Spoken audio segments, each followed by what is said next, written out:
Cycle tracks గా tech వీధులు నగరవాసులని గుప్పిట్లోకి తీసుకుంటున్న సైక్లింగ్ ట్రెండ్. పూర్తి వివరాలకు చదవండి రేపటి సాక్షి దినపత్రిక. నిన్నటికి ఎక్కడికి వచ్చాడు చంద్రబాబు నాయుడు గారు? ఆ మలినమైన ఆవు నెయ్యిని వాడారు, కానీ ఎక్కడ వాడారో తెలియదు. 70 ఏళ్ళు వచ్చి బతుకు మనకు అవసరమా చంద్రబాబు నాయుడు గారు? 70 ఏళ్ల వయసు ఎందుకు బతికే ఈ రకంగా 10 మందికి ఆదర్శంగా మనం పోతే చంద్రబాబు నాయుడు గారా లేదా రాజశేఖర రెడ్డి గారా? మనమా? ఎవరైనా? రాజశేఖర రెడ్డి గారు మరణించాడు, ఆదర్శంగా నిలిచాడు. ఏ పార్టీకి సంబంధించిన వాడైనా ఏ దేశంలో అయినా సరే రాజకీయ నాయకుడు జనం కోసం ఇలా బతకాలి అని రాజశేఖర రెడ్డి గారు అలా బతికి చూపించాడు. కానీ 75 ఏళ్ళు, 14 ఏళ్ళు ముఖ్యమంత్రి, 15 ఏళ్ళు ముఖ్యమంత్రి, ఎవరికో ఏం ఆదర్శం చూపిస్తూ మనం బతుకుతున్నాం? రేపు మీరు వెళ్ళిపోయిన తర్వాత మీ గురించి ఏం మాట్లాడుకోవాలి? ఇటువంటి తప్పుడు మాటలు కూడా మాట్లాడాడు రాజకీయాల కోసం అని చెప్పి మాట్లాడుకోవాలి. జగన్మోహన్ రెడ్డి గారు స్వామివారి దర్శనానికి వెళ్తానంటే ఏం పూజ చేసుకుంటాకో లేకపోతే వేరే రకంగా కూడా కాదు కదా, కేవలం దర్శనం చేసుకుంటాకి వెళ్తానంటే వెంటనే ఫ్లెక్సీలు పెట్టిస్తావా? తిరుమలలో ఎప్పుడన్నా నువ్వు అక్కడే పుట్టానన్నావు కదా, ఎప్పుడన్నా తిరుమలలో అన్యమతస్తులు డిక్లరేషన్ ఇవ్వండి అని చెప్పని ఎప్పుడన్నా బోర్డు కడతాం చూసారా? అంటే జగన్మోహన్ రెడ్డి గారు వస్తున్నారంటే ఆ మధ్యాహ్నం కడతారు, ఆయన్ని రావట్లేదు. వీళ్ళందరూ కూడా ఆ కార్యక్రమాన్ని రచ్చ చేయాలనుకుంటున్నారు. హిందువుల ముసుగులో రాజకీయాల కోసం బతికేటువంటి కొంతమంది కాషాయ బట్టలు వేసుకుని నోరు కాషాయ నాలుకలు వేసుకుని తిరిగేటువంటి దొంగ భక్తులు ఎవరైతే ఉన్నారో, హిందూ మతానికి మేమే రిప్రజెంటేషన్స్ అని చెప్పని కేకలు బొబ్బలు పెట్టేటువంటి వ్యక్తులు ఎవరైతే ఉన్నారో వాళ్ళు పోగేసి వాళ్ళని జగన్మోహన్ రెడ్డి గారి ఇంటి మీదకి పోలీసుల రక్షణతో కాషాయ రంగు గేట్లకు పిలిపిస్తావు. జగన్మోహన్ రెడ్డి గారు ఊర్లో లేని సమయం అన్నా లేదా ఆ 7 కొండల ఆలయమైనా లేదా ఆలయంలో దొరికేటువంటి పవిత్ర ప్రసాదమైన జన్మలో ఒక్కసారన్నా దేవుణ్ణి దగ్గరగా చూడాలి అని భారతదేశ ప్రజలందరూ కూడా పరితపించేటువంటి పరమ మహనీయ దైవం వెంకటేశ్వర స్వామి అయితే, ఆ వెంకటేశ్వర స్వామి యొక్క ఆలయంలో పవిత్రంగా భక్తులకి అందించేటువంటి ప్రసాదం గురించి, ప్రసాదం మలినమైందని చెప్పని ఆ ప్రసాదం పేరు మీద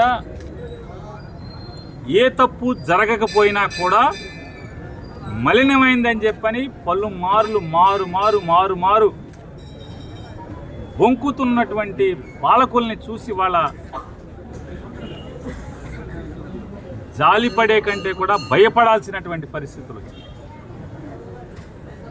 తెలియక అపచారం చేస్తే దేవుడైనా క్షమిస్తాడు, కానీ అలాంటిది తెలిసి ఒక సామాన్యమైన భక్తుడు కాకుండా ఈ రాష్ట్ర పాలకుడే శ్రీ వెంకటేశ్వర స్వామి యొక్క ఆలయం ఏ రాష్ట్రంలో అయితే విరాజిల్లుతుందో ఆ రాష్ట్రాన్ని పరిపాలిస్తున్నటువంటి పాలకుడే దురుద్దేశంతో రాజకీయాల కోసం జగన్మోహన్ రెడ్డి గారి అయినటువంటి తన ప్రత్యర్థి అయిన జగన్మోహన్ రెడ్డి గారిని రాజకీయంగా అంతమొందించాలనేటువంటి తప్పుడు ఆలోచనతో సాక్షాత్తు తిరు వెంకటేశ్వర స్వామి యొక్క పవిత్ర ప్రసాదం గురించి తప్పుడు మాటలు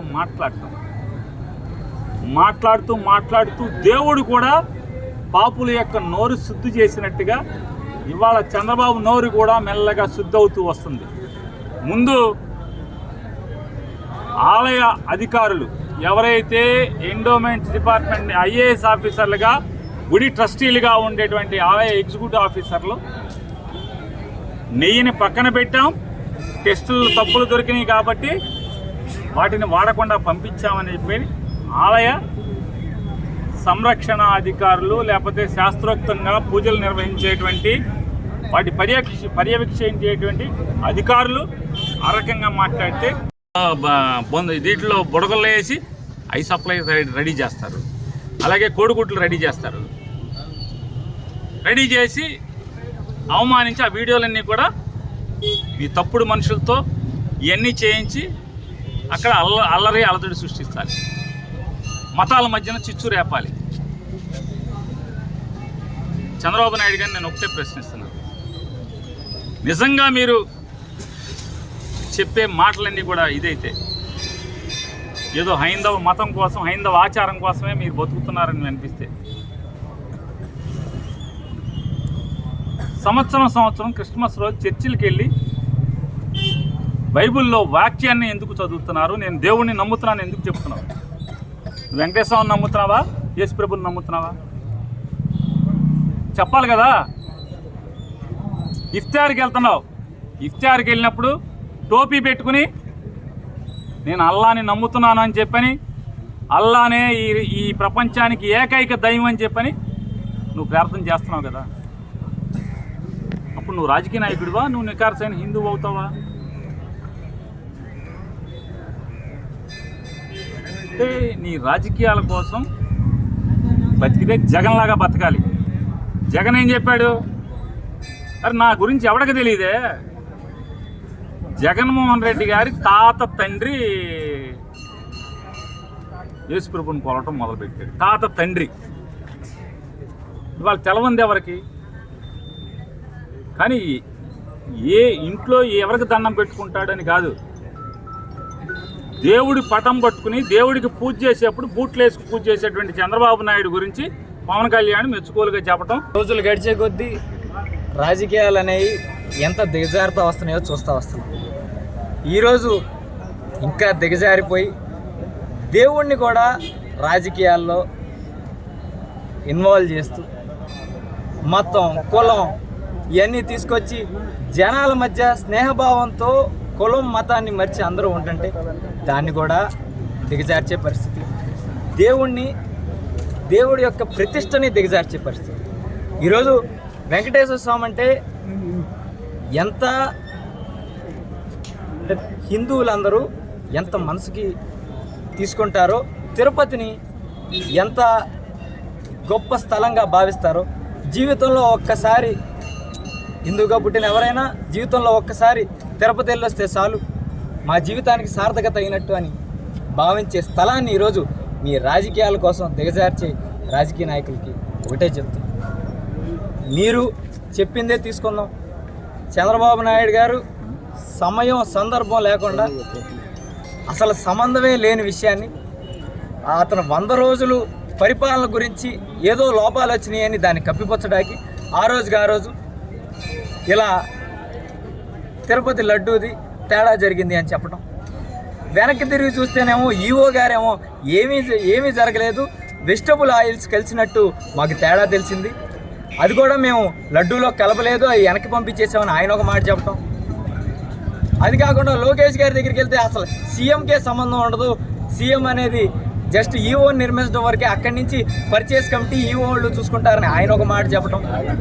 అంటే ఇరికిచ్చాలని ఒకరు ప్లాన్ వేయటం, దానికి ఇంకోళ్ళకి తెలియకపోవడం, ఒక్కొక్కరు ఒక్కొక్క మాట చెప్పడం.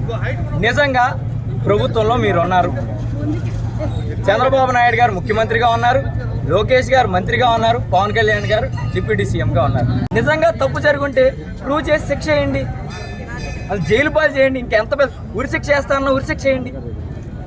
అవన్నీ లేకుండా ఒకళ్ళేమో దీక్షలు అంటారు, ఒకళ్ళేమో నిందేసి వదిలేస్తారు. ఎంత నీచంగా రాజకీయాలను దిగజార్చారంటే నిజంగా దేవుడు అనేవాడు ఉన్నాడు. వెంకటేశ్వర స్వామి ఎంత పవర్ఫుల్ అనేది నేను చెప్పక్కర్లా. ఈరోజు ఆయన ప్రతిష్టకి భంగం జరిగేటట్టు ఎవరు చేసినా ఖచ్చితంగా వాళ్ళు అనుభవించక తప్పదు. ఒకటే చెప్తున్నా, మీ స్వార్థం కోసం దేవుళ్ళని లాగి లేదా మతాలను లాగి రాజకీయాలను ఇంకా దిగజారిస్తే తప్పకుండా వెంకటేశ్వర స్వామి మీ అంతు తేలుస్తారని మీ అందరికీ చెప్తూ, ఈరోజు ఈ కార్యక్రమం దేనికనగా ఎవరో స్వార్థ రాజకీయ నాయకులు చేసిన పాపం వెంకటేశ్వర స్వామి ప్రతిష్టని, వెంకటేశ్వర స్వామి ప్రసాదం లడ్డు ప్రతిష్టని దిగజార్చిన వెంకటేశ్వర స్వామి కోపం మాత్రం ఆంధ్రప్రదేశ్ రాష్ట్ర ప్రజల మీద పడకూడదని, ఎప్పుడు ఆయన చల్లగా చూసుకున్నట్టు ప్రజల్ని చల్లగా చూసుకోవాలని, ఎవరైతే ఆయన ప్రతిష్టకి భంగం కలిగించారో వాళ్ళకి మాత్రం తప్పకుండా శిక్ష వేయాలని వెంకటేశ్వర స్వామిని మేమందరం వేడుకోవడం జరిగింది. తప్పకుండా ఎవరైతే వెనకాలండి ఈ పని చేయించారో తప్పకుండా శిక్ష అనుభవించాలి. మిగిలిన ప్రజలందరికీ, ఈ మీడియా వాళ్ళకి, రికార్డ్ చేస్తున్న వాళ్ళకి, వెనకాల వచ్చిన వాళ్ళకి వీటితో ఏం సంబంధం లేదు కాబట్టి వీళ్ళందరినీ చల్లగా చూడండి. వాళ్ళు ఏం వాయితే చూపించేవాళ్ళు మీడియా వాళ్ళు కాబట్టి వాళ్ళని ఏమి ఇబ్బంది పెట్టొద్దు, ఎవరిని ఇబ్బంది పెట్టొద్దు. అందరూ చల్లగా ఉండాలి. ఎవడైతే దీని వెనకాల ఉన్నాడో ఆడు మాత్రం ఆడి పాపం ఆడి పోవాలని దేవుడిని వేడుకొని, దేవుడా పాపుల్ని శిక్షించు, ఇట్లాంటి అమాయకుల్ని రక్షించు అని వేడుకోవడానికి మాత్రమే వెంకటేశ్వర స్వామి గారి దగ్గరికి వచ్చాం. దీంట్లో రాజకీయం ఏం లేదు. అందరి తరపున, ఎవరు ఇక్కడ పార్టీ కండవాలి ఏం కప్పుకోవాలా, అన్ని పార్టీల తరపున వచ్చాం. పాపం తెలుగుదేశం పార్టీల్లో కూడా అందరికీ సంబంధం లేదు. ఎవరైతే దీని వెనకాల ఉన్నారో వాళ్ళని మాత్రమే తెలుగుదేశం పార్టీ అందరిని కూడా శిక్షించమంటలా. వాళ్ళు పాపం తెలియని వాళ్ళు కూడా కొంతమంది ఉన్నారు.